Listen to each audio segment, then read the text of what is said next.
Türk Büyükelçiliği, Türkmenbaşı İstanbul charter uçuşu düzenliyor. 11 Ağustos 2021 tarihinde Türkmenistan'da bulunan Türk vatandaşlarının ihracatı için Türkmenbaşı İstanbul güzergahında Türk Hava Yolları charter seferi düzenlenecektir.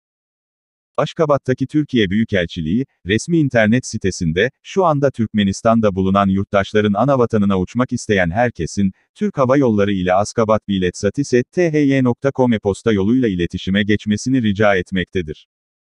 Uçak bileti 490 dolara mal olacak. Bilet almak için Türk vatandaşının yabancı pasaportunun aslı veya fotokopisi ibraz edilmelidir. Bu uçuş için Türk Hava Yolları Aşkabat Şubesi'nden bilet alınabilir. 82 Atatürk Caddesi, Oda A7-A8 Berkarar İş Merkezi 1.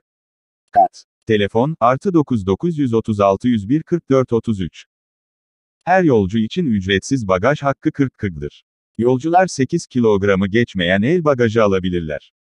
Türkiye'ye gelmeden 72 saat önce www.register.health.gov.tr adresinden kayıt olmanız ve kişisel kodunuzu almanız gerekmektedir.